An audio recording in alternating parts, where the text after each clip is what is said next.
आणि मागच्या वेळेला आपण काय काय बोललोय, कुठल्या कुठल्या लेसनचा काय काय डिस्कशन केलंय, हे सगळं पटकन रिवाइज करूया. आपण ह्याच्या आधी आपलं फर्स्ट लेसन, मैम मुझे एक्सेस दीजिए ना शेअर करने के लिए, I want to share the screen. तर आपण ह्याच्या आधी आपला सेकंड लेसन जो आहे मॉडर्न पिरियॉडिक टेबल म्हणजे आधुनिक आवर्त सारणी, हा लेसन कम्प्लीट केलाय. ह्या लेसन मधल्या सगळ्या गोष्टी स्टार्ट टू एंड आपण डिस्कस केल्या, आपण समजून घेतल्या की ह्यामध्ये what is classification, what is need of classification आणि क्लासिफिकेशन ऑफ एलिमेंट्स म्हणजे काय, इथून आपला टॉपिक सुरू झाला होता. त्याच्यानंतर आपण क्लासिफिकेशन ऑफ एलिमेंट्स मध्ये who have done the classification त्या सगळ्याची सुरुवात बघितली. डॉबेनेस ट्रायड्स बघितले, नंतर ऑक्टेट रूल बघितला आणि मग मेंडेलिव्हज पिरियॉडिक टेबल, ह्या सगळ्या कन्सेप्ट आपल्या झाल्या. त्याच्यानंतर ह्या सगळ्या क्लासिफिकेशनच्या वेगवेगळ्या एफर्ट्स नंतर हे पण आपण बघितलं की ह्या सगळ्यामधले ड्रॉबॅक काय होते. मेंडेलिव्हज पिरियॉडिक टेबलच्या नंतर what was the drawbacks or what were the things which were insufficient to classify, to explain in the Mendeleev's periodic table were taken care in the modern periodic table. The modern periodic table आपण पूर्णपणे आणि त्याच्यामध्ये काय काय गोष्टी होत्या हे modern periodic table आपण डिटेल मध्ये अभ्यासलंय. त्याच्या वर्टिकल म्हणजे फ्रॉम अप टू डाऊन आणि हॉरिझॉन्टल म्हणजे फ्रॉम लेफ्ट टू राईट सगळ्या प्रॉपर्टीज आपण डिटेलमध्ये एक एक करून व्यवस्थित समजून घेतल्यात. ॲटॉमिक साईज असेल, व्हॅलेन्सी असेल किंवा त्यांचं मेटलिक नॉन मेटलिक कॅरेक्टर असेल, इलेक्ट्रोनिगेटिव्हिटी इलेक्ट्रोपॉझिटिव्हिटी असेल, non metals metalloids noble gases हे कुठे कुठे कसे कसे आहेत आणि त्याच्यातला एक लास्ट जो होता 17th ग्रुप म्हणजे हॅलोजन ग्रुप काय आहे हे सुद्धा आपण सगळं ह्या लेसन मध्ये बघितलंय. ह्याच्यानंतरचा आपला जो आजचा नवा लेसन आहे that is chemical reactions and equations. आता हा लेसन काय आहे बघा. आपल्या आजूबाजूला आपण ऑलरेडी बघितलंय की what are the types of reactions. आपल्याला माहिती आहे की there are many things around us. For example जरा आपण आता थोडंसं डिस्कशन करूया आणि समजून घेऊया की काय असतात आपल्या आजूबाजूला असलेल्या reactions. There are many things happening around us. सकाळी उठल्यापासून रात्री झोपेपर्यंत आपण बघत असतो आपल्याकडे दूध असतं. त्या दुधाचं दही जेव्हा होतं तेव्हा आपल्याला समजतं की काहीतरी बदललंय. त्याचं टेक्स्चर बदलतं, त्याचा स्मेल बदलतो, त्याच्यामधल्या भरपूर गोष्टी बदलून जातात आणि मग आपल्याला समजतं की काहीतरी दूध नासलंय, खराब झालंय, घट्ट व्हायला लागतं, साय एका बाजूला जमा झालीये, घट्ट घट्ट गोळा बनलाय, हे आपोआप आपल्याला समजतं. म्हणजेच आपल्याला समजतं की काहीतरी फिजिकल चेंजेस झालेले. फॉर एक्झाम्पल कुठलीही भाजी किंवा वरण थोडा वेळ तसंच ठेवलं, स्पेशली उन्हाळ्यामध्ये हा अनुभव आपण घेतला असेल की ते फूड ना विचित्र दिसायला लागतं, त्याच्यावर बुडबुड आल्यासारखं वाटतं आणि मग आपल्याला समजतं की ह्याचा वास यायला लागलाय, काहीतरी बहुतेक खराब झालेलं दिसतंय. सो ह्या सगळ्या गोष्टी फिजिकल चेंजेस मधनं आपल्याला इंडिकेट करतात की आतमध्ये काहीतरी बदल झालेले. एखादी गोष्ट आपण जाळली म्हणजे बर्न केली, त्याचा अर्थ काय आहे की त्याच्यामध्ये काहीतरी कंबशन झाले. There is burning of something which is nothing but the burning of the material. एखादी गोष्ट जाळणं, पेपर जाळला किंवा एखादं लाकूड जाळलं तर आपल्याला काय दिसतं की काहीतरी त्याच्यामध्ये बदल झालेले आहेत जे की इंटरनल चेंजेस असतात. मग देर आर मेनी थिंग्स अराउंड अस ज्याच्यामध्ये आपण चेंजेस बघतो. So there are two types of basic changes that we can discuss. The very first is physical change and the second is chemical change. And this lesson will tell us chemical changes, their equations and balancing of the equations. So let us start with the lesson. I'll share the PPT with you. एक एक मुद्दा आपण याचा समजून घेऊया. खूप interesting, सोपा आणि मस्त लेसन आहे हा. आपण ह्याला सुरुवात करणार आहे केमिकल रिएक्शन्स अँड इक्वेशन्स ह्या मुद्द्याला या चित्रात. सी दस अ पिक्चर. ह्या चित्रामध्येच 4 छोटी छोटी चित्र आहेत. A chemical reaction forms new products. कसं काय? The very first example that just now we discussed was combustion, burning of anything. इथे आपल्याला दिसतंय की लाकूड ठेवून त्याला जाळलंय. लाकूड जाळलंय म्हणजेच काय झालंय? बर्निंग. बर्निंग मध्ये काय होतं? एखाद्या लाकडाला तुम्ही जाळल्यावर तुम्हाला खाली काय मिळते? राख. आणि त्यातनं काही धूर निघतो, काही गॅसेस निघालेले दिसतात आपल्याला, धुराच्या रूपातच दिसतात. काळा काळा त्याच्यातनं धूर आल्यासारखं वाटतं. म्हणजेच काय होतं? जे लाकूड सुरुवातीला असतं जाळण्यापूर्वी त्याची राख होऊन त्याच्या पूर्ण फिजिकल प्रॉपर्टीज बदलतात आणि त्यातल्या केमिकल चेंजेसमुळे त्यातल्या आतल्या गोष्टी निघून जातात. म्हणजेच त्याच्या पूर्ण ॲटॉमिक स्ट्रक्चर, मॉलिक्युलर स्ट्रक्चर मध्ये चेंजेस होतात आणि एक ऍब्सोल्युटली नवा पदार्थ आपल्याला मिळतो that is nothing but ash. बरोबर. Second example is of rotting of any fruits. For example कुठलं पण फळ घ्या तुम्ही, झाडावर असतं. कसं असतं? आधी छोटं फूल येतं, मग त्याचं छोटं फळ बनतं, मग ते मोठं मोठं होत जातं. Then the fruit ripes. Ripening of the fruit is a chemical change. त्याचा आकार एका विशिष्ट आकारापर्यंत जेव्हा फळ वाढतं, फॉर एक्झाम्पल आपण केळाचं उदाहरण घेऊ शकतो, पेरूचं घेऊ शकतो, आंब्याचं घेऊ शकतो, लिंबाचं घेऊ शकतो, कुठलेही फ्रुट्स जे आपल्या आजूबाजूला असतात एका पर्टिक्युलर साईज पर्यंत मोठी होतात आणि मग नंतर त्याच्यामध्ये कलर चेंज व्हायला लागतात. कच्ची कैरी पूर्णपणे आपोआप येलो मध्ये टर्न होते आणि काय होतं, कैरीचा आंबा तयार होतो. बरोबर. म्हणजेच there is some change inside the fruit. त्याच्यामुळे त्याची टेस्ट बदलली, त्याचे टेक्स्चर बदललं, त्याचा स्मेल बदलला, त्याचा कलर बदलला. So these are internal changes. पण हेच फळ जेव्हा झाडावर पूर्णपणे पिकतं आणि कोणी त्याला काढत नाही तेव्हा आपोआप ते खाली पडतं आणि फुटतं आणि त्याच्यामध्ये अळ्या होतात, किडे होतात, त्यातली बी बाहेर येते आणि त्या बीला जमिनीत रुजल्यानंतर त्यातनं नवं झाड येतं. It's a process. पण त्या फळाला पूर्णपणे पिकून त्यातनं अळ्या बाहेर येईपर्यंत आतमध्ये जे काही सडण्याची प्रक्रिया सुरू होते इंटरनल, जे आपोआपच होतं, that is nothing but the chemical change. Rusting of iron, another example which we already all have experienced at some more other point of our life. कुठली तरी लोखंडाची वस्तू असते, आपली सायकल असते, काही वस्तू पदार्थ पडलेले असतात घरात नको असलेले, आपण बाहेर ठेवून देतो, रद्दी सामान आहे, नको आहे, भंगार आहे म्हणून काही गोष्टी टाकतो आणि जसं त्याला ऊन, पाऊस, वारा ह्या गोष्टी लागतात तर ते जे असतं लोखंड ते गंजून जातं आणि मग काय होतं त्याच्यामध्ये कसं एक प्रकारचा लाल रंगाचा असा थर बसतो आणि तो असा वरचा वर पापुद्रा निघून जातो, मग खालचं लोखंड गंजतं. असं करत करत सगळीच्या सगळी वस्तू डॅमेज होऊन जाते. तुम्ही बघितलं असेल अशा खूप साऱ्या गाड्या रस्त्यावर कडेला वगैरे पडलेल्या असतात, त्या गाड्यांमध्ये काय होतं, त्या स्वतःच गंजून जातात आणि खराब होऊन तिथल्या तिथे पडून कशाच्या कशा होऊन जातात. Digestion inside our body. कोणत्या पण लिव्हिंग ऑर्गॅनिझम मध्ये, you can take example of any living organism, we all need food, but the food that we eat is digested and digestion is a chemical process. Digestion मध्ये काय होतं, आपल्या पोटामध्येच काहीतरी chemicals असतात, acids असतात, काही enzymes असतात, which help the food to get digested and that is nothing but a chemical change. It all happens due to chemical inside our body. Rather आपल्या प्रत्येक सेलमध्ये, our body is made up of cells, but the cell has some chemicals. कारण त्या सेलमध्ये nucleus आहे, त्याच्यामध्ये DNA, RNA, त्याच्यामध्ये cytoplasm आहे, मायटोकॉन्ड्रिया आहे. जर तुम्ही प्लांट सेल घेतलं तर त्याच्यामध्ये क्लोरोफिल आहे. See each and everything that is made up inside the cell, cell organelles ज्याला आपण म्हणतो, त्याच्यामध्ये पण some or other kind of structure आहे आणि त्याच्या मॅन्युफॅक्चरिंग मध्ये some or other where there are some kind of atoms and molecules involved. बरोबर. सो जिकडे जिकडे ह्या सगळ्या फंडामेंटल गोष्टी आहेत मॅन्युफॅक्चरिंगच्या किंवा स्ट्रक्चरिंगच्या, त्या सगळ्यामध्ये जिकडे जिकडे चेंजेस होतील तिकडे तिकडे केमिकल चेंजेस हे होणारच आहेत. बरोबर. नाव as we discussed, there are two types of reactions or changes. The first is physical change and the second is chemical change. I have a piece of paper, I just torn it. त्याला मी फाडलं तर त्या एका पेपरचे 2 तुकडे होतील, पण त्याच्यामध्ये काही चेंजेस होणार नाहीत. both the papers will be having same properties, same color, same nature, everything will be same.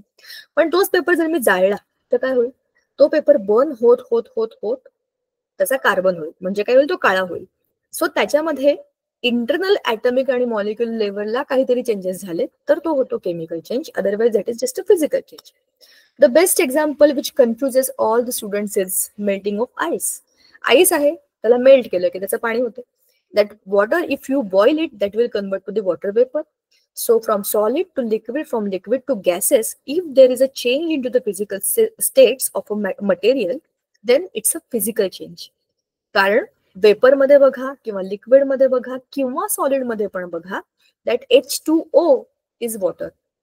म्हणजे तुमच्या वॉटर वेपर मधल्या पण पाण्याची जी काही मॉलिक्युलर फॉर्म्युला आहे किंवा the thing that indicates it's water is H2O. Liquid असेल तरी पण H2O आणि बर्फ असेल तरी पण H2O इज वॉटर, म्हणजे ice.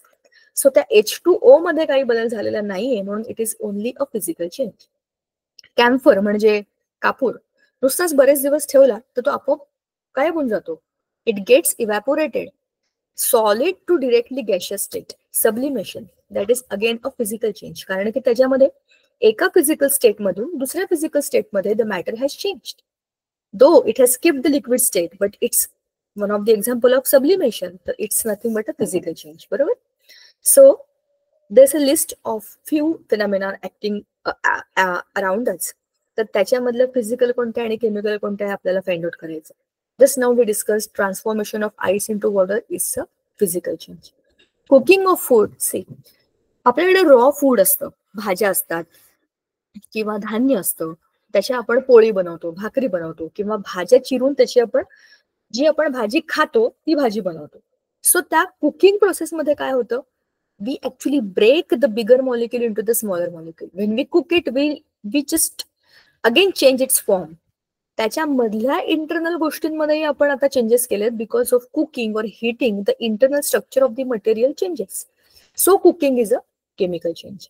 Now ripening of the fruit, just now we discuss. कोणतेही फळ घ्या, आपण बोललो होतो की त्याला तुम्ही बघितलं की ते पिकलंय म्हटलं की ते काय होतं, ripening of fruit is a chemical change.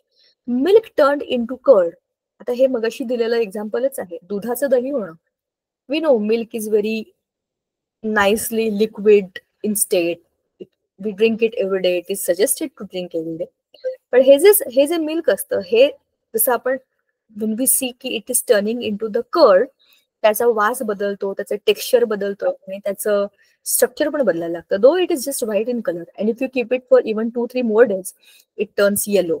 तर का बरं, त्याच्यामध्ये चेंजेस होतात ना, इंटरनल केमिकल चेंजेस. म्हणूनच तर milk turns to curd. Evaporation of water again is a physical change.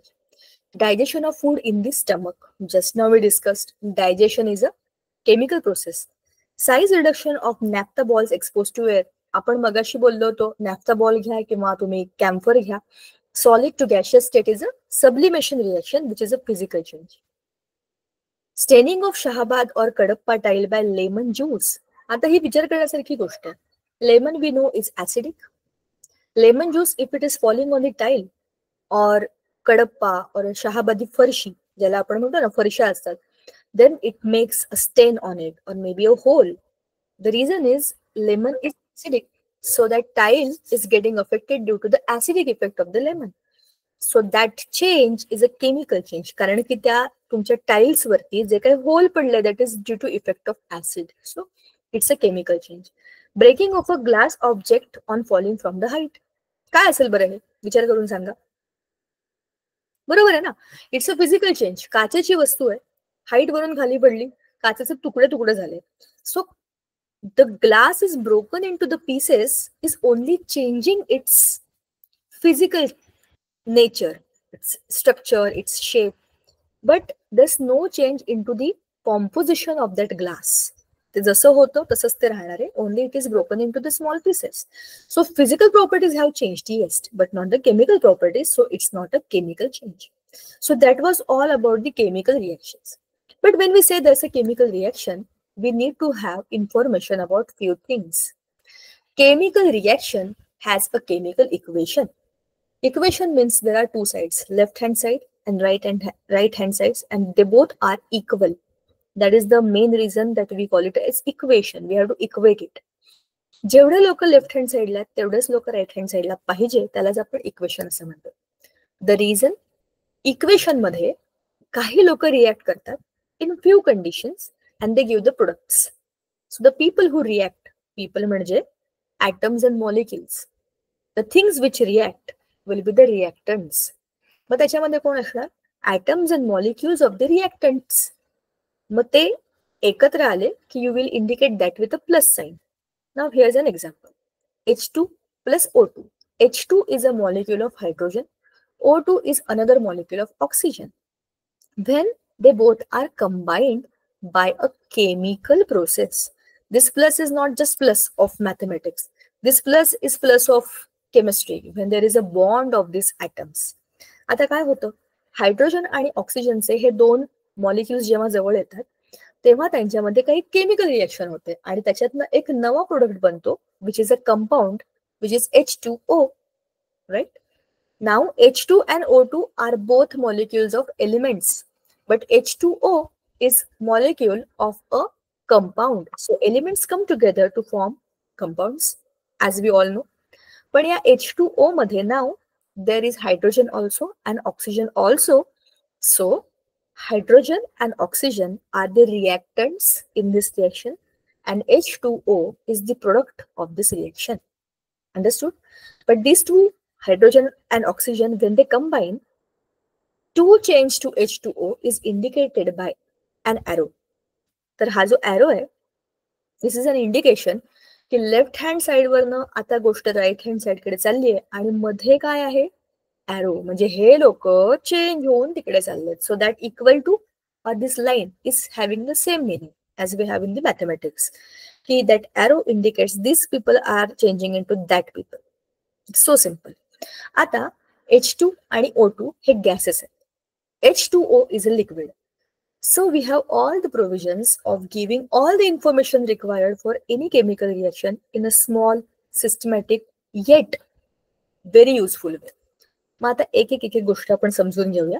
आपल्या केमिकल इक्वेशन मध्ये आपण आता 3 गोष्टी समजून घेतल्या. ज्या लेफ्ट हँड साइडला असतात इक्वेशनच्या ते सगळे रिएक्टंट असतात. एकाहून जास्त रिएक्टंट जेव्हा असतात तेव्हा आपण त्याला प्लस प्लस प्लस साइनने ऍड करत जातो. राईट हँड साइडला जे असतात ते सगळे प्रोडक्ट असतात. लेफ्ट टू राईट जाताना आपण मध्ये एक ॲरो टाकतो. नाव left hand side to right hand side ह्या 2 गोष्टींच्या मध्ये ॲरो इथपर्यंत आपलं इक्वेशन आता आलेलं आहे. नाव ह्या इक्वेशन मध्ये सुद्धा जर काही इम्पॉर्टंट गोष्टी असतील, जसं की ह्या लोकांना रिएक्ट करण्याकरता 100 डिग्रीज टेम्परेचर पाहिजे किंवा 150 डिग्री टेम्परेचर पाहिजे, तर ही स्पेशल कंडिशन आहे जी त्या रिएक्शनला लागते. मग ते आपण कुठं मेन्शन करणार, ॲरोच्या वरती. ॲरो वरती लिहून टाकायचं 150 degree Celsius, which means that these 2 reactants will be reacting at 150 degree Celsius to give you H2O as water. ठीक आहे. एक्झाम्पल इथे दिलेलं नाहीये, but I am telling you if it is written 150 degrees on the arrow, त्याचा अर्थ असा होतो की that is the requirement of the chemical reaction. समजा H2O2 आणि H2O आपण मगाशीच बघितलं की ह्यातले 2 गॅसेस आहेत आणि हा लिक्विड आहे. तर ह्यांना ह्याच्या खाली आपण G म्हणजे गॅस, G म्हणजे गॅस आणि H2OL म्हणजे लिक्विड असं खाली छोट्या छोट्या ॲरो मध्ये लिहू शकतो. When we will look at the textbook, all these things will be very much clear to us. Just 1 minute, we will go there. First, let us discuss all these points. Now, also, there are 2 types of chemical equations. The first is word equation. This hydrogen plus oxygen gives you dihydrogen oxide, which is water. Okay? Dihydrogen oxide is water. So you can say it as water. In simple layman language, we call it as H2O, water. पण म्हणजेच आपण काय केलं, त्या मॉलिक्युल्सची नावं घेतली. H2 is hydrogen and O2 is oxygen, पण मी त्याला लिहिताना हायड्रोजन प्लस ऑक्सिजन असं लिहिलेलं आहे instead of writing H2 or O2. So H2 and O2 is nothing but the chemical formulae, but we are not writing about the chemical formulas, rather we are asking to write their names. So H2 is hydrogen and O2 is oxygen. असं जर आपण शब्दांमध्ये त्यांची नावं लिहिली, that will be a word equation. Let us see that. बघा इकडे already एक इक्वेशन दिलेलं आहे. Copper sulphate plus zinc dust will give you aqueous solution of zinc sulfate plus copper. Now this is a statement of the chemical reaction which tells you who is reacting with what, giving you what. That is a simple chemical reaction. Now this is very long way of writing the chemical reaction, but we have another simpler yet meaningful another way, that is writing the chemical equation into the equation with chemical formula, using chemical formula. हेच copper sulphate आपण जे बोललो ते आपण CuSO4 म्हणून लिहू शकतो. Copper सल्फेटचा chemical formula CuSO4 आहे. So this CuSO4 tells you this is copper sulfate plus zinc dust is Zn equal to, actually that can be a simple arrow, aqueous solution of zinc sulfate. It's all written as ZnSO4. ZnSO4 is zinc sulfate and Cu is copper. आता याच्यामध्ये भरपूर गोष्टी आपण add करू शकतो. CuSO4 म्हणजे खाली तिथे आपण aqueous आपण तिथे AQ लिहू शकतो. Zinc is a solid, so त्याच्या खाली आपण S लिहू शकतो. aqueous solution of zinc sulphate, आता हे काय झालंय बघा, झिंकने कॉपरची जागा घेतली आणि कॉपर मोकळा झाला. खो खो, जसं आपण खो खो मध्ये खेळतो ना, मी खो दिला तर समोरचा माणूस पळून जातो आणि मग तिकडे येऊन बसतो. तर हा झिंक इकडे आला आणि कॉपर यातनं बाजूला झाला. The representation of a chemical reaction in a condensed form using chemical formula is called as chemical equation. ठीक आहे. ह्या कंडेन्स्ड फॉर्मला, ह्या मोठ्याच्या मोठ्या लॉंग रिटर्न स्टेटमेंट पेक्षा it's a condensed, meaningful and helpful also. Why? Because it is telling you exactly which molecules are involved in what. The copper sulfate is Cu and SO4. These two groups you can see directly. Zn is zinc, you can see directly. Zn-SO4, you can see that there is zinc and sulfate. So chemical formula helps you to understand who are the people involved into the reaction. It is more helpful than this one. Copper sulphate, ज्याला माहिती आहे की copper सल्फेटचा chemical formula CuSO4 आहे, त्याला आपोआप हे डोळ्यासमोर दिसणार आहे. But this happens only after doing the repetitive exercise or practice. पण असंही तुम्ही लिहू शकता आणि असंही लिहू शकता. हे असं लिहिलेलं जास्त कंडेन्स्ड आणि युजफुल आणि मिनिंगफुल आहे. आता आपल्याला ह्याच्या पुढे जायचंय, balancing of chemical equation. But before going there, let us go to the textbook because textbook has elaborated equations. एक एक करून आपण त्याआधी समजून घेऊया, बघूया काय आहे. केमिकल रिएक्शन्स अँड इक्वेशन्स या लेसन मध्ये the thing that we started with was a table, बरोबर. फिजिकल अँड केमिकल चेंजेस ते जरा एकदा आपण बघूया. आणि ते green colour today. So chemical reactions, which are the chemical reactions which have the internal changes at the level of atoms and molecule, wherein the structure of atoms and molecule is changed and a new substance is formed. That is a chemical reaction. The same table we already have discussed in our PPT. We have discussed this point very well. Physical changes are different than the chemical changes. But just give a thought over it. All the chemical changes are associated with the physical changes. बरोबर. एखादं फळ पिकणं म्हणजे हिरव्या लिंबाचा पिवळा लिंबू होणं, ह्याच्यामध्ये फिजिकल चेंज नाहीये का? आहे ना. आपल्याला दिसलंय की रंग बदललाय. So that is a physical change. But that is not the only reason. ते नुसतं एकटं होत नाहीये, त्याच्या मागे रिझन आहे की आतमधून बदल झालेत म्हणून बाहेरून बदल झालेत. सो फिजिकल चेंजेस आणि केमिकल चेंजेस. सो केमिकल चेंजेसच्या प्रत्येक टिकच्या बाजूला फिजिकल चेंज खरं तर यायला पाहिजे, पण तो आपण लिहित नाही, कारण आपण ऍझ्युम करतो की केमिकल चेंजेस झाले म्हणजे फिजिकल चेंजेस होतातच. त्याच्याशिवाय आपल्याला कसं समजेल केमिकल चेंज झालाय. So physical changes are indicators of the chemical changes. ठीक आहे. Now see, in our book they have given us 5 different equations. We have to understand each one of them very carefully, कारण ह्या सगळ्यांचा पुढे आपल्याला आपल्या equations मध्ये वापर करून घेता येतो. See, now apparatus, thermometer, evaporating dish, tripod stand, funnel, Bunsen burner, etc. हा जो सगळा सेटअप आहे ना, this all setup is already given into the apparatus. It's a tripod stand, wire gauge, evaporating dish, Bunsen burner, there's a gas connection, and there's a container in which you will be heating the things. That is your evaporating dish, right? Now chemicals, काय काय तुम्ही घेणार आहात? Limestone powder, copper sulfate, calcium chloride, potassium chromate, zinc dust, sodium carbonate, phthalic anhydride, etc. ह्या सगळ्याला एकदाच टाकायचं का याच्यामध्ये? नाही. एवढ्या सगळ्या वस्तू घेऊन बसायचं आणि वेगवेगळ्या 5 केमिकल रिएक्शन करायच्या. या एकट्या करायच्या का? नाही. These things are to be done into the science lab with the help of your teachers. Rather they will do it and you will only observe. तुम्हाला प्रयोग नाही करायचे, तुम्हाला प्रयोग बघायचे की काय बदल होतात. You have to understand how the changes help us to understand the chemical reactions. सगळ्यात पहिलं बघा, the very first and very very simple experiment with all these apparatuses. Take a spoonful of limestone powder in an evaporating dish. Heat it strongly on a high blue flame. चित्रात जे दाखवलंय ते हे first experiment आहे. What you have taken? Limestone powder तुम्ही घेतलीये आणि त्याला तुम्ही खूप जास्त हीट दिलेली आहे. हाय ब्लू फ्लेम म्हणजे खूप जास्त टेम्परेचर आहे तिथे. आता काय होणार हे तुम्हाला विचारले. Just think of it. काय होणार आहे? तुम्ही एखादी गोष्ट गरम करता तेव्हा त्याच्यामधनं केमिकल रिएक्शन जर झाली तर the molecule will be broken. तो तुटून जाईल. आणि जर काही गॅसेस रिलीज झाले त्याचा अर्थ असा आहे की the gases inside that molecule are released. मग आता कॅल्शियम म्हणजे जे काही आपलं लाइमस्टोन पावडर आहे दॅट इज कॅल्शियम कार्बोनेट. तर त्याला आपण लिहूया CaCO3. CaCO3 ही आहे आपली लाइमस्टोन पावडर. त्याला आपण हीट केलं. आता हीट करणं ह्याला आपण केमिकल रिएक्शनच्या भाषेमध्ये ट्रायंगलच्या फॉर्ममध्ये दाखवतो. लेफ्ट टू राईट थोडंसं माझं जरा ॲरो वर खाली झालंय, ट्राय अँड अंडरस्टँड. तो सरळच असायला पाहिजे.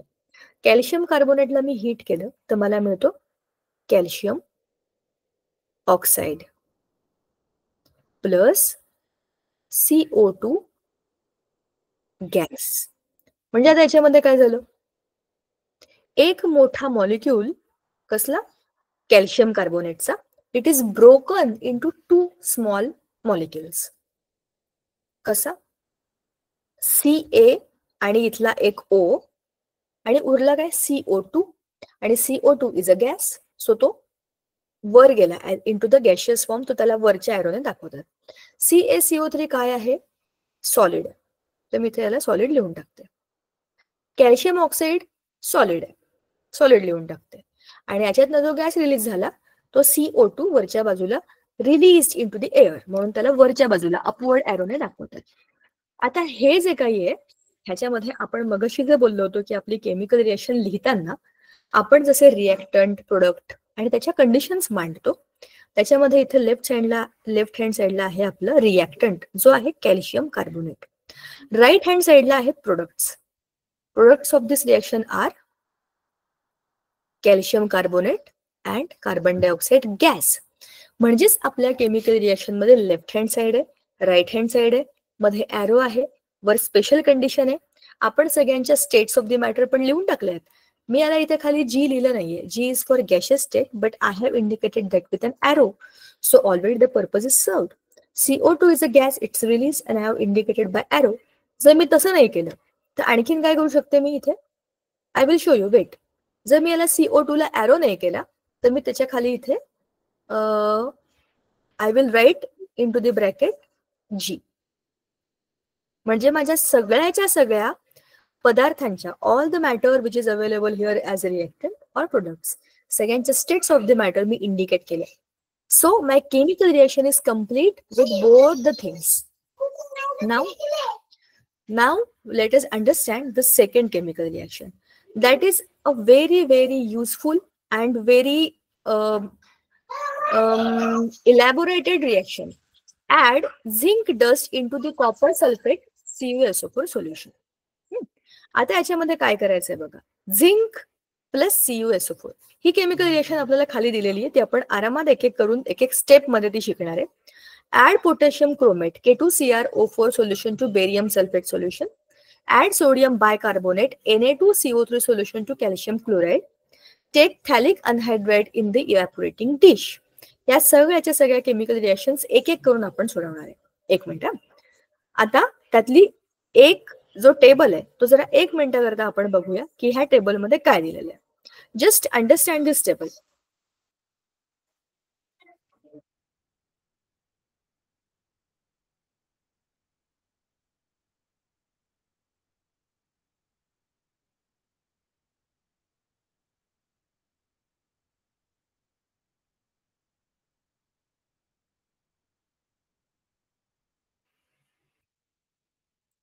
ओके, आपला हा टेबल तुम्ही बघितला का? ह्याच्याकरता सांगितलं होतं की जेव्हा ही केमिकल रिएक्शन होते तेव्हा त्याच्यामध्ये काही काही गोष्टी ऑब्झर्व कराव्या लागतात. And these observations are very very important for any experiment that you carry out. कोणत्याही लॅबमध्ये तुम्ही जा, कधीही आयुष्यामध्ये तुम्ही एक्सपेरिमेंट करा, but observations are very crucial. आम्ही जेव्हा कॉलेजमध्ये होतो आणि आम्ही जेव्हा असे एक्सपेरिमेंट करायला गेलो, कारण आम्ही शाळेमध्ये असताना सगळे आपल्या प्रयोगशाळेमध्ये म्हणजे आपल्या सायन्स लॅबमध्ये स्कूलमधल्या सोपे एक्सपेरिमेंट असतात. साऊंड रिफ्लेक्शन असेल किंवा ते स्लाइड्स बघणं असेल किंवा लाईटाचं प्रिझमचं एक्सपेरिमेंट असेल, हे सगळे सिम्पल आणि सोपे एक्सपेरिमेंट असतात जे आपण शाळेमध्ये करतो. बऱ्याचदा टीचर्स करतात, आपण बघतो, आपण आपली एक्सपेरिमेंट बुक भरतो. पण जेव्हा आपण प्रयोग करतो, when we go to 11th standard and any lab, that time there are many things happening. तर तुम्हालाच बघायचे असतात, तुम्हालाच नोट डाऊन करायचे असतात आणि त्यातून तुम्हालाच निष्कर्ष काढायचे असतात. You have to take out the conclusions of all the activities that you do. तर त्याच्यामध्ये आम्हाला एक बर्निंगचा एक्सपेरिमेंट होता. Let me share this experience, it's very funny. त्याच्यामध्ये अनेक मेटल्सच्या फ्लेम बर्न केल्यानंतर कसे वेगवेगळे कलर्स येतात असा तो प्रयोग होता. तर आम्हाला अनेक मेटल्सच्या स्ट्रिप्स दिलेल्या होत्या आणि त्या फ्लेम वरती आम्हाला सांगितलं होतं की ते बर्न करून बघा, ते जाळून बघा. ते जाळलं की तुम्हाला समजेल कोणत्या रंगाची फ्लेम येते. बरं त्याच्यामध्ये कलर्स तर असे असे भन्नाट नावं होती त्याची. लायलॅक रेड, कोणता तरी ब्लू, क्रिम्सन रेड. म्हणजे त्या कलर्सना आम्ही ही नावही कधी आयुष्यात ऐकली नव्हती. आपल्याला रेड, येलो, ब्लू, ग्रीन अशी जनरल नावं माहिती असतात. ग्रीन कलर मध्ये पण शेड्स आहेत, रेड कलर मध्ये पण शेड्स आहेत. तर ते बर्न केल्यानंतर कोणत्या कलरचा ही एक्झॅक्ट फ्लेम कुठली आहे? रेड आहे, क्रिम्सन रेड आहे, ब्रिक रेड आहे, लायलॅक, कोणता कोणता कलर आहे? आणि हा लायलॅक बिलॅक हे काय शब्द आहेत? So we were very confuse that time की नक्की हा मेटल कुठला करायचा आपण. लाल रंगाच्या शेडचे 4-5 मेटल होते. तर एक्झॅक्टली त्याला मॅच करण्यासारखं तुमच्याकडे स्टँडर्ड पाहिजे ना. You need to have some standard with which you can match the colour of the flame. तर हे कळण्याकरता ह्याचा खूप महत्वाचा भाग असतो, जो आपण कधीच लक्ष देऊन बघत नाही. रादर त्याची किती व्हॅल्यू आपल्याला माहितीच नसते, जोपर्यंत आपल्या अंगावर एक्सपेरिमेंट पडत नाही तोपर्यंत. Colour change, see this is very very important. Colour change काही झालंय का? Colour change white to little dull white, हा पण कलर चेंज आपण नोट डाऊन करायला पाहिजे. व्हाईटचा व्हाईटच होता, पण व्हाईटचे पण शेड असतात, ते आपण बघत नाही. आणि त्याच्याकडे खूपच कॅज्युअली पांढरा होतं, पावडर पांढऱ्या रंगाची होती, ती नंतर पांढरीच राहिली होती, पण त्याच्या शेडमध्ये फरक पडला होता का? Is minute observation. Gas release, आता गॅस रिलीज झालेला पटकन समजत नाही आपल्याला. How can we find out that gas is related? Gases are invisible. प्रत्येक वेळेला सगळेच गॅसेस आपल्याला धुराच्या रूपात, काळ्या काळ्या फ्यूमच्या रूपात असे काही दिसत नाहीत. मग तो गॅस रिलीज झालाय का नाही हे कसं समजणार तुम्हाला?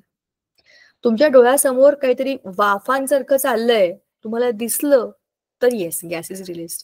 किंवा कधी कधी आवाज येतात, बारीक बारीक असे गर्र गर्र असे आवाज येतात, त्या आवाजांमधनं काहीतरी रिलीज होतंय आणि मग बारीक बारीक बुडबुडे दिसतात. मग कळतं की अच्छा गॅस बाहेर पडतोय म्हणून त्याचे बुडबुडे आलेत. तर ते बघायला पाहिजे. नुसतंच गॅस रिलीज, मला काय गॅस बेस दिसला नाही म्हणजे बहुतेक गॅस नाही रिलीज झाला.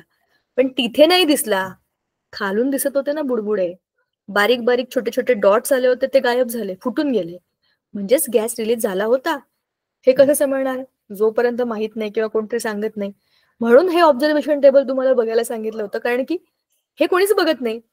टेम्परेचर चेंज, टेम्परेचर चेंज काय त्याच्यामध्ये? आम्ही बिकर ठेवला होता, त्याच्यात ते काहीतरी टाकलं आणि ते थंड झालं, ते गरम झालं. टेम्परेचर चेंज झालं का? हा झाला, काहीतरी काहीतरी गरम झालं, काहीतरी थंड झालं, एवढं नाहीये. तुम्हाला पहिलं टेम्परेचर किती होतं हे माहिती पाहिजे. Before doing the chemical reaction you should have T1 with you. हा T1 म्हणजे तुमचा पहिला टेम्परेचर आहे. आणि त्याच्यानंतर केमिकल रिएक्शन झाल्यानंतर T2 म्हणजे नक्की किती टेम्परेचर बदलला. थंड झालं सोल्युशन म्हणजे किती टेम्परेचर ऍब्झॉर्ब केलं तर रिएक्शन. गरम झालं बीकर म्हणजे किती हीट बाहेर टाकली, म्हणजेच तुमच्याकडे you should have the readings of both the things. गरम झालं. पहिल्यांदा जेव्हा आपण एखादी केमिकल रिएक्शन करतो आपल्याला माहित नसतं की असं काय होणार आहे. पण जेव्हा तीच रिएक्शन तुम्ही दुसऱ्यांदा करता त्यावेळेला यू शुड बी प्रिपेअर्ड की अच्छा असं असं मागच्या वेळेला झालं होतं आणि काहीतरी गरम लागलं होतं मला भांड, म्हणजे याच्यातनं हीट बाहेर निघतीये. सो त्याच्यामध्ये टेम्परेचर चेंज होतोय, पण तो किती होतोय आता मी ते फाइंड आउट केलं पाहिजे. So science learning is not just reading the textbook, by hearting the questions and writing the answers in the board exam, but science is everywhere. And if you understand it well, you can apply this in your kitchen, around you, surrounding. There are many things happening. Everywhere there is science. Just you have to see with vigilance. तर हा temperature change पण तुम्हाला समजतो. Nature of change chemical आहे का physical आहे?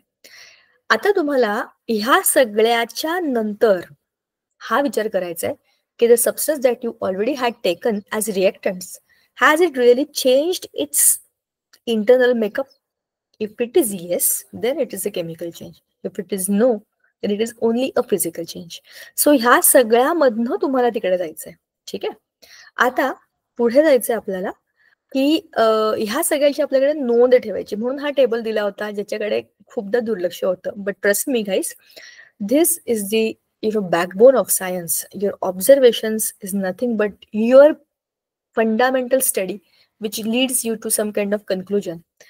थोडंसं विषयांतर होईल, पण मला हे नक्की सांगायला आवडेल. सी, केमिस्ट्री किंवा बायोलॉजी किंवा काहीही कुठली पण गोष्ट तुम्ही बघा, observation is the prime thing which helps you to have some questions and to find out the answers. हे सगळे जे शोध लागले ना आपल्या आजूबाजूला सायन्सचे, ते न्यूटनने ऍपल पडताना बघितलं. हा जो शोध आहे तो पडताना बघितलं was the very first thing observation. तो बघितलाच नसता. सगळेच लोक बघत होते ना आजूबाजूला, फळं पडतात, आपणही बघतो, पेरू पडतात, चिक्कू पडतात, आंबे पडतात, व्हॉट्स न्यू. पण ते खालीच का पडतात? हवेमध्ये तरंगतच का नाही? वर फेकलेला दगड खालीच का येतो? हा विचार केव्हा आला की सगळ्या गोष्टी खालीच का पडतात? मग खाली काहीतरी आहे का खेचून घेणार?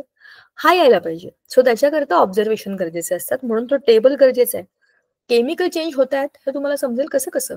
काहीतरी विचित्र वास येईल, काहीतरी चेंजेस होतील, आवाज येईल, करकर करकर गॅसेस रिलीज झाल्यासारखा, बरोबर? अशा अनेक इंडिकेशन्समुळे तुम्हाला समजेल की yes there is some kind of chemical change. आता आपल्याला बघायचे व्हॉट इज केमिकल इक्वेशन, जे आपण ऑलरेडी वरती बघितलं होतं, पीपीटी मध्ये पण डिस्कस केलं होतं, आणि आपण हे वर्ड इक्वेशन पण डिटेलमध्ये बघितलेलं होतं. See, this is the word equation. Aqueous solution of copper sulfate plus zinc will give you aqueous solution of zinc sulfate plus copper. This is a word equation, बरोबर? Because it is written into the word statement. But its condensed form is chemical equation. ते आहे chemical formula वापरून. See, it's condensed form. हेच आपण कसं लिहिलंय? एक aqueous solution of copper sulfate is CuSO4. Zinc dust we have written as Zn. So aqueous solution of zinc sulphate आलं इकडे, आणि हे जे कॉपर आहे हे आहे इथे. So this way you can see the very big statement of word statement, word equation has change in to a small and more easy to represent and to understand also is the chemical formula using chemical equation. आता writing a chemical equation, जसं आपण मगाशी यातले खूप मुद्दे बोललोय. Left hand साईडला आपले रिएक्टंट्स आणि राईट हँड साईडला प्रोडक्ट आणि मध्ये ॲरो, हे झाले. तुम्ही त्याच्यामध्ये प्लस प्लस साइन टाकू शकता, हे पण झाले. 2 पेक्षा अधिक रिएक्टंट, 2 पेक्षा अधिक product, you will indicate that with plus plus sign. To make a chemical equation more informative, the physical states of the reactants are indicated in the equation. तसं बघा, CuSO4 ॲक्वियस, ZnSO4 ॲक्वियस, आणि copper पुरत S म्हणजे solid. मी वरच्या equation मध्ये जे मी लिहिलं होतं त्याच्यामध्ये पण हे सगळं लिहिलं होतं. नाव देअर इज कॅल्शियम कार्बोनेट.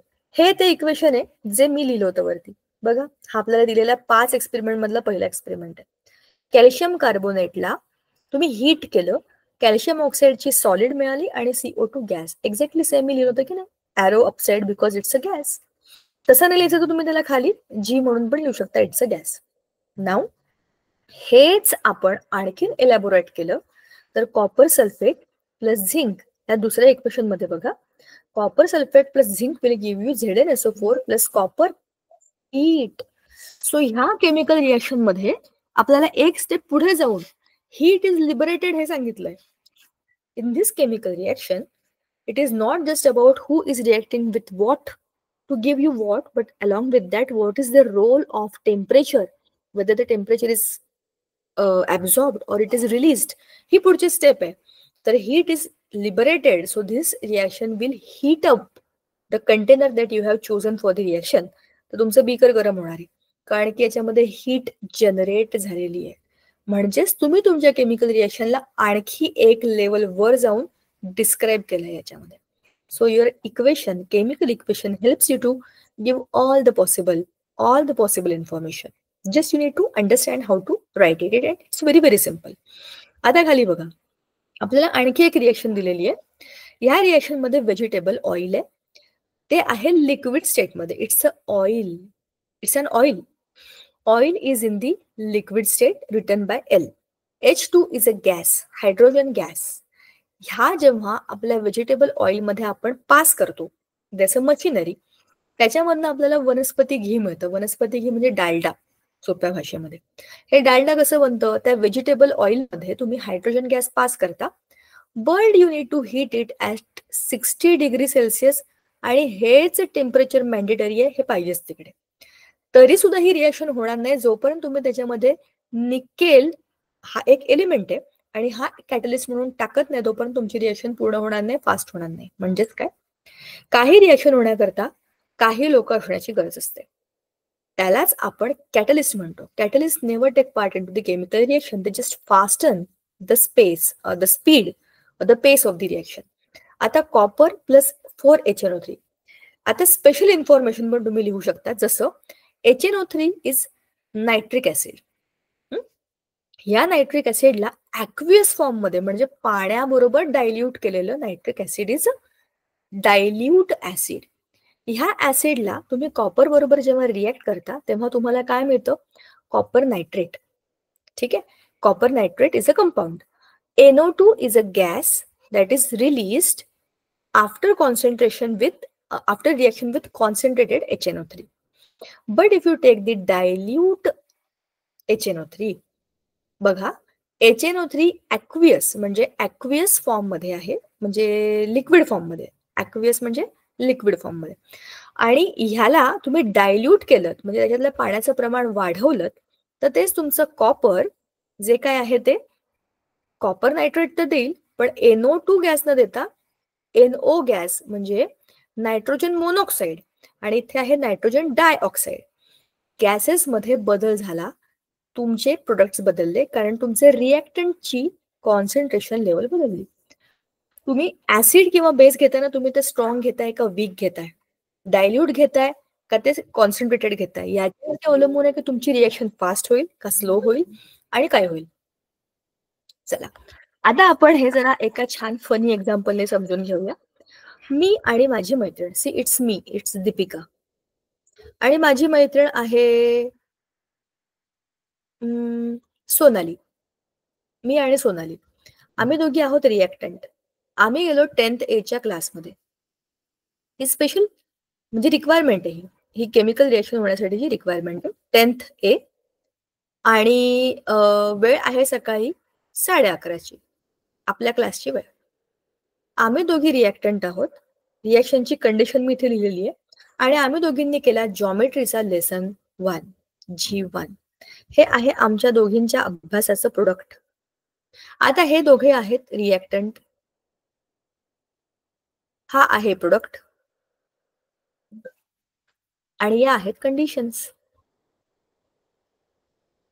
आमच्या दोघींच्या मेंदूमधनं सिंथेसाइज होऊन काहीतरी रिॲक्शन झालेली आहे. सी आय डोंट नो, आता जॉमेट्रीचे प्रॉब्लेम जे आम्ही दोघींनी सॉल्व्ह केले ते बरोबर आहेत का रॉंग आहेत का काय आहेत का काय आहेत मला नाही माहिती, पण आम्ही केले, आम्ही दोघींनी बसून ते केले, म्हणजे there is a synthesis, so some changes there.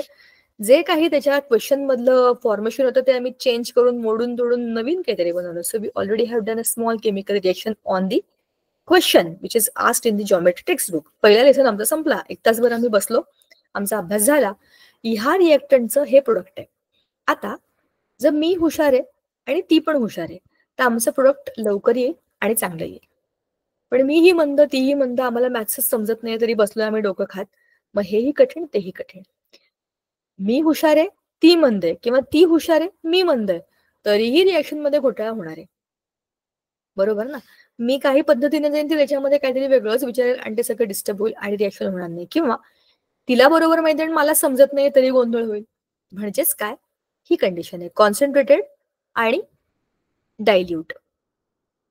हे तुम्हाला सांगण्यामागचा उद्देश आणि हे उदाहरण देण्यामागचा उद्देश पण हाच होता की आपण जे काही बोलतो, आपण ज्या काही केमिकल रिएक्शन्स मांडतो त्याच्यामध्ये कंडिशन्स खूप मॅटर करतात. काही लोक काही लोकांबरोबर अभ्यास करू शकत नाही. माझ्या बाजूला एक मैत्रीण बसली आहे माझी, तिचं आणि माझं अजिबात पटत नाही, ती माझी मैत्रीणच नाही, नुसतीच क्लासमेट आहे, रादर क्लासमेट पण नाही, ती कशाला आली असं मला वाटतं. तर तिच्याबरोबर बसून मला काहीच डिस्कस करावं असं वाटत नाही, मी तिच्यावर काहीच अभ्यास करत नाही. So that is one example of non reacting. ती आणि मी बाजूबाजूला बसले, but we are not discussing anything because we don't want to discuss, we don't want to react. Likewise मी आणि माझी एक मैत्रीण आम्ही मॅथ्सचा अभ्यास एकत्र करतो, मी आणि माझी दुसरी मैत्रीण आम्ही मराठीचा अभ्यास एकत्र करतो. तर रिएक्टंट बदलले की प्रोडक्ट बदलतात. जसे आपण तसे आपल्या आजूबाजूला असलेले सगळे ॲटम्स आणि मॉलिक्युल्स आणि केमिकल रिएक्शन्स. ठीक आहे ना. सांगायचा मुद्दा, आपला जो काही सगळा अभ्यास असतो तो ह्याच्यावरच अवलंबून असतो की रिएक्शन कोण कोणाबरोबर कशी कुठे कधी का करते, बरोबर. हे एक एक एक करून आपल्याला समजणार आहे. बघा आता पुढे आपण बघूया आपल्या ह्या दुसऱ्या महत्वाच्या एक्सपेरिमेंटकडे. See, if you remember, this picture was already there in our 9th standard text book. That was the law of constant mass. म्हणजे एखाद्या केमिकल रिएक्शन मध्ये whatever is the mass of reactants will be same as the mass of the products. The mass of any substance, you cannot create the mass, you cannot destroy the mass, it will only change its form. बरोबर ना? त्या कोणत्याही पदार्थांचं reactant मधल्या total mass जे काही असेल ते कॉन्स्टंटच असेल, हे हा लॉ सांगतो. त्याच्यामध्ये हे चित्र होतं. And this is the chemical reaction of the same picture. Now AgNO3 is your silver nitrate. Ag is silver, NO3 is nitrate. Sodium chloride we very well know, आपल्या खाण्यातलं मीठ, common salt. AgCl is the silver chloride which is precipitated as white colored material, and then sodium nitrate is NaNO3. Now understand each and every step very importantly, because it's very crucial to understand what has happened. If you remember, याच्यामध्ये खाली sodium chloride solution आहे, which is nothing but NaCl solution. Your liquid, your water is having NaCl. ठीक आहे. Now NaCl aqueous, it's in water. Silver nitrate is AgNO3. This is your AgNO3 which was there in the test tube. You have tilted now the apparatus. Your conical flask and test tube both are now upside down. मग taste tube मधलं सगळं सामान तुमच्या conical flask मध्ये येणार. And once these two solutions or these two liquids mix together, there's a chemical reaction. And what happens? Displacement. This Ag takes the place of Na and you get AgCl, म्हणजे silver chloride. Ag reacts with chlorine and you get AgCl. And Na goes to NO3. So you get NaNO3. NaNO3 is in the liquid. Now आता ह्याचं height बघा आणि याची height बघा. तुमच्या product मधली height बघा. It has increased. Why? All the content from the test tube is now in the beaker, conical flask, sorry. तर आता हा जो कंटेंट आहे तो वाढला कारण दोनही जे तुमचे लिक्विड्स होते ते एकत्र आले. आता याच्यामध्ये काय झालं? The colour has changed. ह्याचा कलर ह्याचा कलर एकत्र आले, रिएक्शन झाली. व्हाईट कलर्ड काहीतरी सोल्युशन मिळालं, त्याच्यामध्ये पण खालच्या बाजूला त्याचा प्रेसिपिटेट, हा AgCl चा प्रेसिपिटेट खालच्या बाजूला आला. But look at the weight. Total weight is 300.23 grams दोघांचं एकत्र. ह्यांचं पण total weight is 300.23 grams only. So total weight of all the reactants here is same as the total weight of all the products in the other picture. म्हणजे the product remains of the same weight as that of the reactants. आणि हीच reaction आहे sodium chloride with silver नायट्रेटची. ह्याच्यामध्ये displacement होते. आता look at the reaction. काय काय information दिलेली आहे ते एकदा जरा बघूया आपण. ठीक आहे. आणि हे झालं की आपण आज थांबूया. सी, आपल्या इक्वेशन मध्ये दिलेलं आहे AgNO3 silver nitrate in the aqueous state, NaCl aqueous state. दोघांचेही सोल्युशन्स आहेत पाण्यातले, म्हणजे एक्यू म्हणजे ॲक्वियस. AgCl चा प्रेसिपिटेट आहे म्हणून डाऊनवर्ड एरो. जेव्हा गॅस असतो तेव्हा तो अपवर्ड एरो असतो. सो AgCl चा precipitate is white in colour which is settling down. And NaNO3 is again aqueous solution, कारण NaNO3 is in the same liquid. बरोबर. अशी तुमची ही जी केमिकल रिएक्शन आहे ही ह्या चित्रातून तुम्ही मांडलेली आहे already. So this is the reaction of sodium chloride with silver nitrate. ठीक आहे. आता नेक्स्ट टाइम आपण balancing of the chemical equations हे बघणार आहोत. बॅलन्सिंग मध्ये खूप साऱ्या स्टेप्स आपल्या बुक मध्ये दिलेल्या आहेत. We can do it in that way, but there is much simpler way that you can do it easily first and then you can cross check and add in to this table, because this table might ask you to get confuse आणि तुम्ही काहीतरी उलट पुलट करून इक्वेशनच चुकवून टाकाल. तसं नाही करायचं. आधी आपलं इक्वेशन आपण सॉल्व्ह करायचं. This is a help. This table is actually a help. पण याच्यामध्ये खूपदा कन्फ्युजन होतं आणि मुलं चुकीच्या गोष्टी करतात आणि रिॲक्शनच चुकवून टाकतात. तसं नाही व्हायला पाहिजे. The table is to help and it has to be to help only, not for the confusion. म्हणून आपण आधी आपल्या पद्धतीने इक्वेशन बॅलन्स करायचं आणि टेबलवर टाकून ते क्रॉस चेक करायचं. म्हणजे या फॉर्मॅटमध्ये आपलं इक्वेशन येतं सुद्धा आणि आपण जे केलंय ते बरोबर आहे की नाही हे क्रॉस चेक सुद्धा होऊन जातं. हे कसं करायचं that we will see next time. Today we will stop here and we will understand how these chemical reactions help us to get balanced, आणि आपण ते कसे मांडतो. जेव्हा तुम्ही कुठली पण केमिकल रिएक्शन बघता, it is already balanced chemical reaction.